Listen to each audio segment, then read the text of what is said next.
Hi guys, you are welcome to our channel. I told you guys last week I was bringing a very special guest.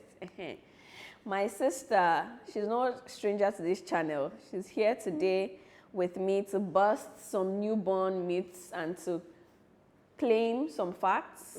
Yeah. So if you are interested, stay tuned and we will see you shortly.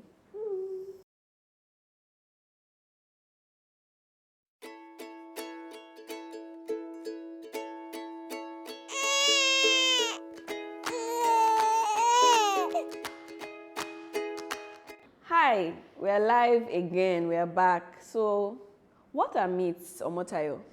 I don't know that one. Okay, myths are things that. The video. Cut it out. Cut it. I'm not cutting it. They are seeing you as you are. Myths. Myths are things that are not necessarily true, but they've been presumed to be true, but they've been passed down so much that we think they are true, but they're not necessarily true. See, I'm not an Olodo. You are not. And facts are facts. They are actual truths or things that are supposed to be. Okay? Yeah. So today we are going to be busting some myths and sharing some facts as well. And we have with us our jars of truth and myths and lies as well. To start, our special guest, Omotayo. Omotayo, I think you should also introduce yourself before you start. We'll be helping us. She has been very helpful to me. She has been amazing. At different points, she has come and gone. And yes, I'm grateful. Openly saying that. I'm blushing.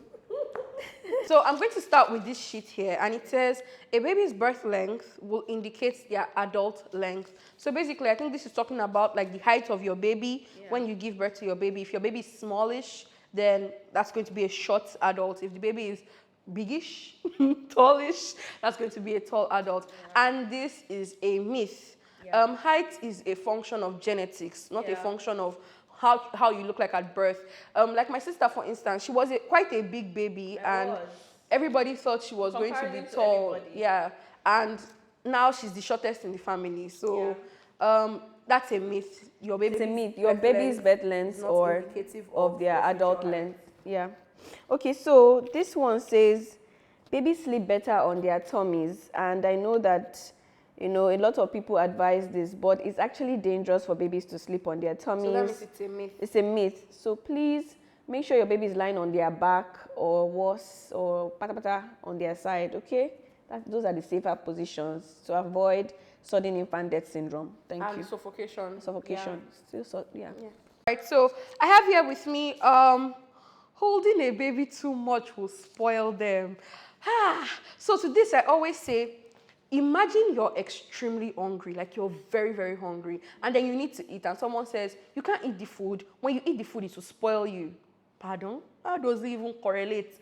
That's how it sounds when you say holding a baby too much will spoil them. Because babies need your touch. They need your affection. I mean, at that stage in time, they need to feel safe in your arms. They need to feel safe around you. And how best do you do that than holding them when they cry out to you? Their crying does not mean that they are just looking for attention, at least most of the time. Even if they are looking for attention, it's necessary for them at that point in time. So for me, it's there's a culture of independence that people try to throw children into at a very young age. I mean, it's good to be independent, but the way not to be independent is to try to throw them into independence too early on. I found that a lot of people would tell me that, oh, don't carry your child whenever your child is crying. Don't carry your child all the time, because you don't want to spoil the child. You don't want the child to not be able to do without you. But it was the opposite in my case, in comparison to some people I had seen. The more I was there for my child when my child needed me, the more my child was confident that I would be there for him, and he was confident in himself. And at the point where I needed to leave my child knew I would be back or I was somewhere around. So I have more ease doing things. The reason why I can do YouTube videos or do other things is because my child knows that I am available for him, if you understand what I mean. Yeah. So your baby wants to trust you, and that's the way they know how to trust you. So please, it's a myth. Holding your baby too much doesn't spoil them. This one says, shea butter is the solution to all skin problems. This is a partial truth, because Shea butter, as we know it, is the king of all I mean, they even say butters for your edges. for everything. And You know? forgive me, a myth as well as a fact, because you know shea butter is very, very good, very good. But it's not the solution to all skin problems. There are some skin problems that you have to just see the doctor, and there are some that are genetics. They are inherent. They are inherited. You can't do anything about it, like atopic dermatitis. So yeah, shea butter is not the solution to all skin problems. If you notice that the skin is getting more than you can control or handle, please see your pediatrician. Yeah. Thank you. All right, so I have here, breastfeeding is a form of birth control. And to this, I say it's a myth. Dangerous. Because I pity you. That's all I can say. I'll even use the example of our mom. Yeah. Our mom just gave birth and she took in again for another baby, like 1 month of breastfeeding. Yeah. And the difference between the firstborn and secondborn, who is now late, Yeah. was not up to a year. It wasn't. Because she was banking on breastfeeding being the, you know, only method of Birth control. contraceptive or birth control. So, My yeah. sister, Don't do that to yourself. before you start having sex, during your 6 weeks postnatal check, make sure you speak to your doctor on how you want your birth control system to go before you start having sex. Yeah. If you want to really do a birth control. Yeah. So, Cancelled. Two hearts can beat as one by one look. This is, I'm telling you, this is actually a fact, and a beautiful fact, a warm, fuzzy feeling fact. So when the mother looks into the eyes of her child at any point breastfeeding, it takes only a few seconds, and the mother's heartbeat will match the child's heartbeat, and it will beat in synchrony, like it will synchronize. Doesn't your heart beat faster? Yeah, babies have a faster heartbeat, but for some reason, by God's miracle, the mother's heartbeat kind of merges with the baby's own. Wow, that's amazing. So that's here I have baby walker helps babies walk better. And to this I say it's a myth.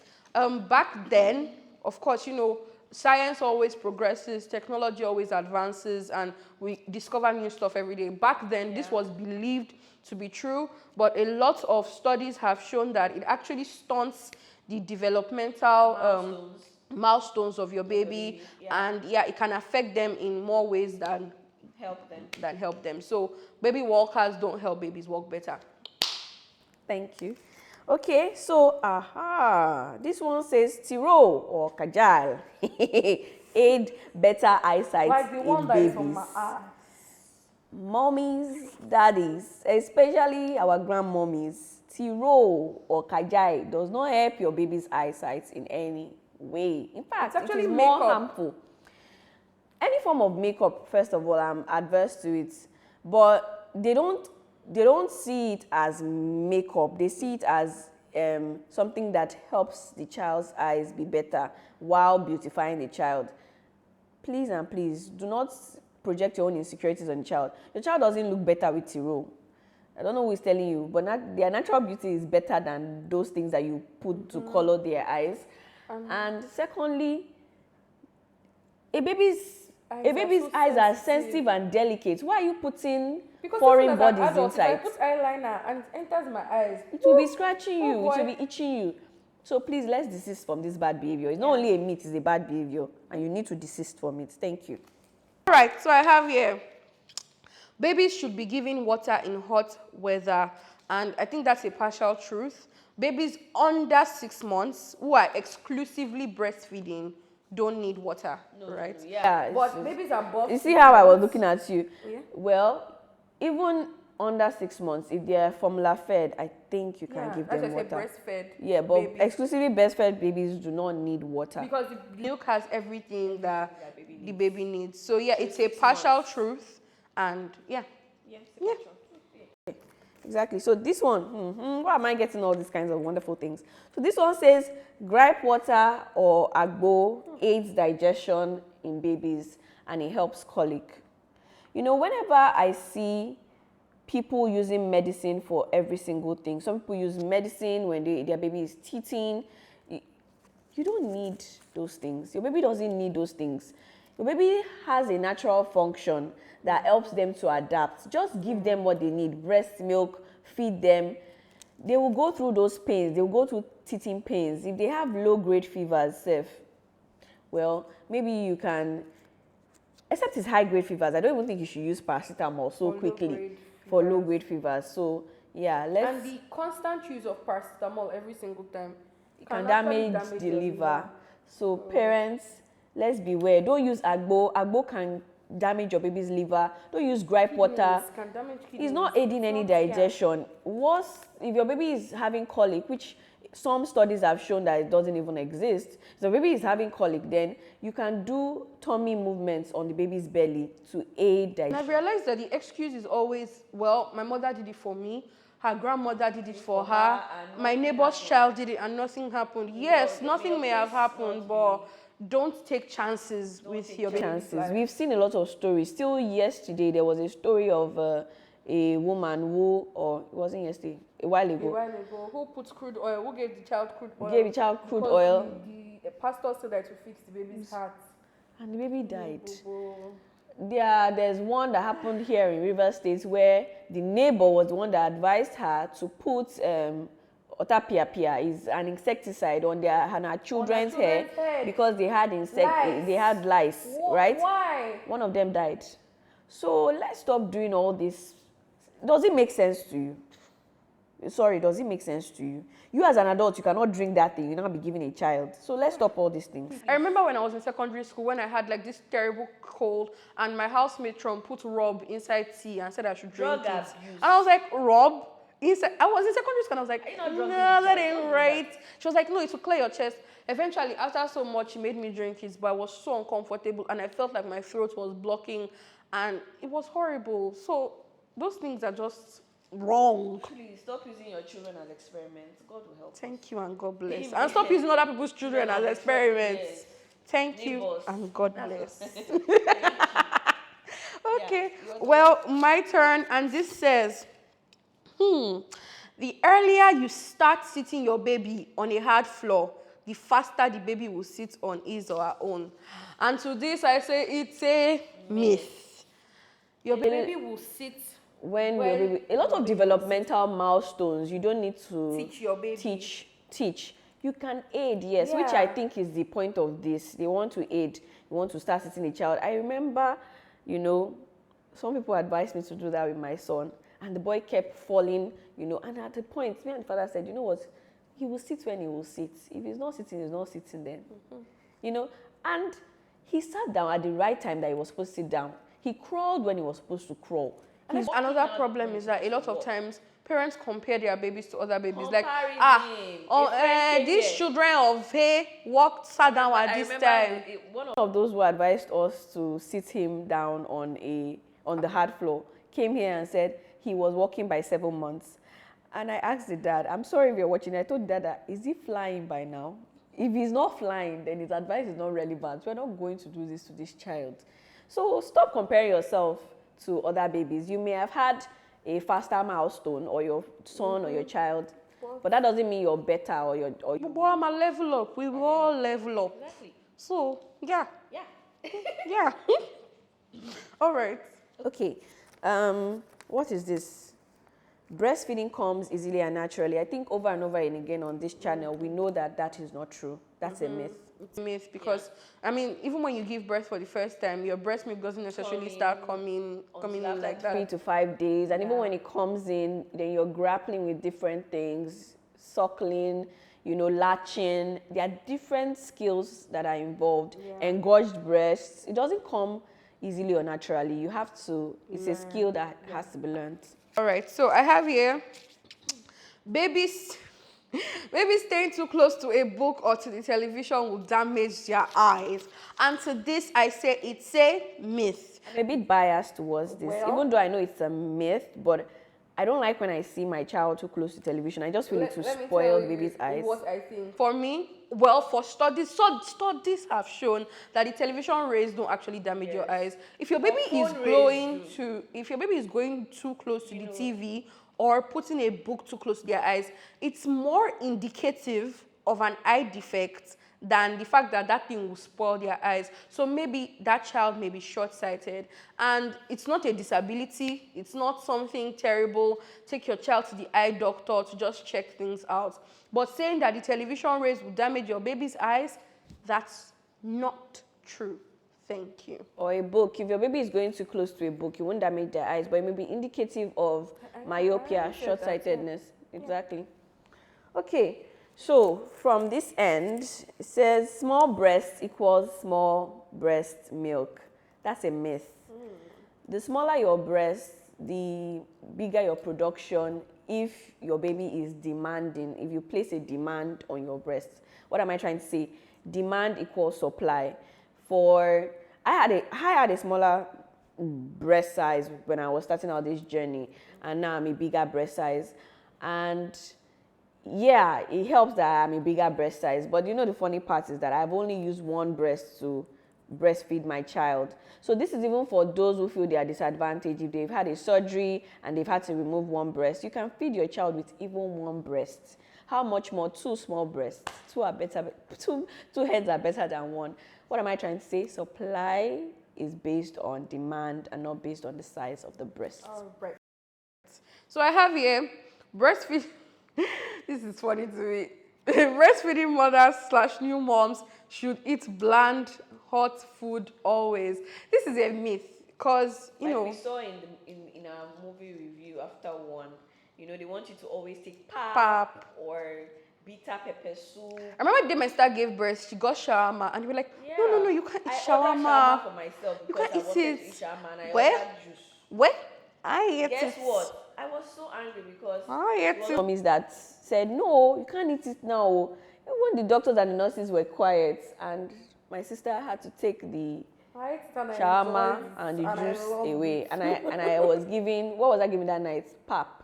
But the thing is that your baby gets all the nutrients from your food. Yes, there are some things you shouldn't take, like alcohol, nuts, seafood, things that can cause allergic reactions, you know. But other foods, enjoy yourself, eat a lot, because your baby gets to experience those foods through you. And I think babies have like sharper taste buds than adults. More taste buds in their mouth than we So do. yes, when you're eating all those wonderful foods and everything, they get to experience that.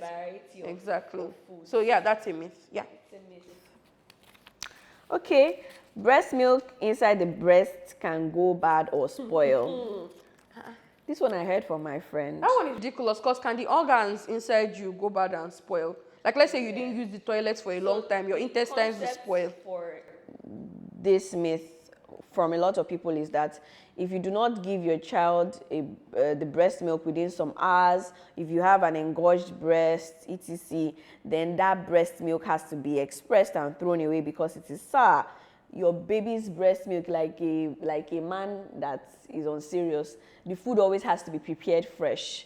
And that is a myth. Obviously, it's a myth. Breast milk, there's even gold, safe. It's a myth. There are some things that make breast milk into sour that I saw online, exercise, etc. I'm like, interesting. But that you've not expressed you've not fed your baby in a while, that will make your baby's food, that will make it sour. There's just some things, there are some foods that may change the taste of the breast milk, but that doesn't mean the breast milk is spoiled or bad. Yeah. That it is even sour in taste doesn't mean it is bad or poisonous to your baby. Yeah. So, yeah. All right, so this one says they are gender-based toys and games. I know you like this. It's a myth because, you know, why do we want to put children in a gender construct? And what people always say is that as a boy, you should play with trucks and cars because that helps you to be manly. And as a girl, you should play with Barbie dolls and sewing kits and cooking sets because, you know, it makes you more girly. What? And that's why I like this cartoon, Coco Melon. Yeah, Coco Melon allows the children, all ages, all genders, play with different things. They can play with construction sites today. Well. Yeah. One of the mothers, Cody's mother is a doctor. She's a doctor. His father is a baker. I think he's a baker, yeah. He's and a he cook. stays at home to do the baking. The mother of one of them, Nina, is a firefighter. You know, It shows that you cannot put anybody in a box and label them and say because he's a guy he has to play with this kind of toys. The games that they play, if they are all playing with trucks, everybody's playing with trucks and cars.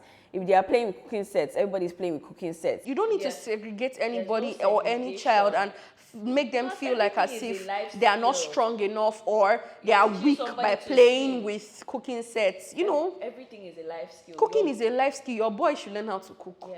Buy cooking sets for them too. Your boy should be a nurturer. Yes. My son has teddy bears that he kisses and pecks. You know, your son should learn nurture from now. Learn how to nurture and pamper things. There shouldn't be anything that you place above or below. Obviously, there are gender-based colors and things like that because of society that we are in. I don't even subscribe to. But as much as you can, try to train your child not to be constrained to this society. There's this even great example. You know this cartoon that just came out, this Disney cartoon, Encanto? Most of the merch they made for girls was the perfect princess, the Isabella girl, the perfect girl. And then they realized that children wanted more of Louisa, the strong one. And girls were like, they wanted that. And they didn't make enough. So you realize that when you're putting gender constructs, you're training a child's mind to be off somehow. People are breaking free these days from the formal Disney fantasy of a girl needed a savior. I love it.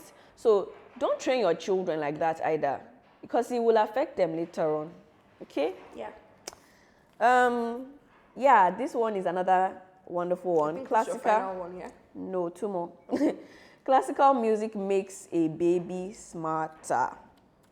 Well, to an extent, it does and it doesn't. It opens more neurons in the brains of a child. And that's how intelligence is developed, by the opening of neurons. It's not by the size of the brain. It's by the connectivity and the openings of neurons. So there's a proven study or studies that show that playing classical music actually opens some neurons in your baby's brains. And I don't do that with my child.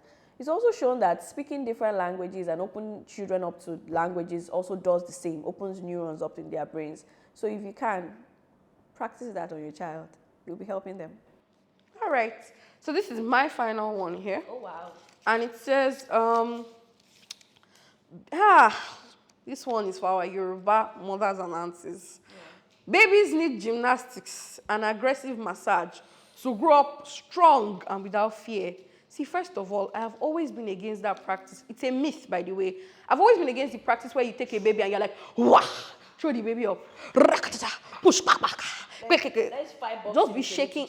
And I'm like, that's a baby. First of all, studies have shown that these things can break their bones. It can also cause shaking baby syndrome. It can cause a lot of trauma for the child. And let's look at it this way. You know, we're always saying that it makes them strong and courageous. I don't think white people do this gymnastic and train up and down for their children. But in time of danger, please, who used to run away first? Is it not black people? So, I think that's they stay out of stupidity, not necessarily courage. Stupidity sometimes, because we are too smart. A ghost and you are going towards it. No. It's your problem in life.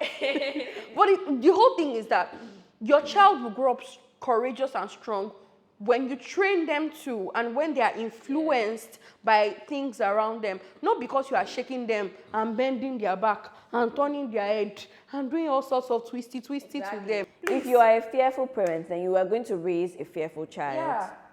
If you're a paranoid parent, you're going to raise a paranoid child. Yeah. So please, it's a myth. Don't break your baby's bones. Don't allow anybody to break your baby's bones on your behalf. Because they did it for A and it did not break their bones, don't take chances with your baby's life.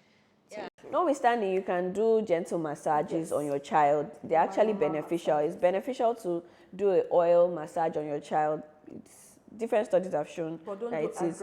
But nothing aggressive, nothing bending their backs. Don't go and break the child's back because thank you. Thank you. Yeah. So this is the final one on this end.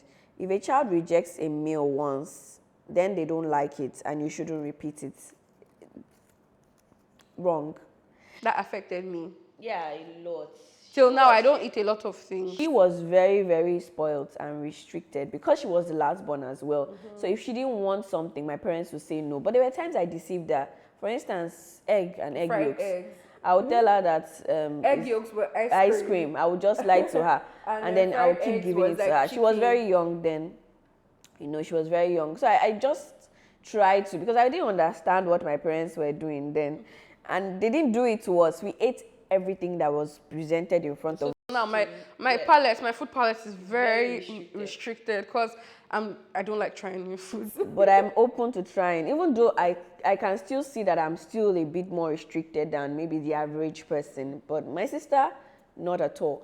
So what you're doing to your child, like we're explaining now, is that you're restricting their confidence in trying out new food. What we're trying to say is, don't restrict your baby's palate, because you end up breeding adults who are not open to trying new foods and to trying new things, you know. But you know, I was still trying Korean barbecue one day because I used to see that it's so nice. Yeah. And another thing that you should note is that children require up to 15 tries before they are accustomed to food. So, thank you so much for coming on our channel, Omotayo. It was a pleasure having you. I hope you guys learned something from this, of course. And if you have more myths or facts you've heard, please leave them in the comment section. We'll be reading and we love to hear from you. Yeah. Thank you so much. We'll see you next time. Oh, I will see you next time. Yeah. Bye.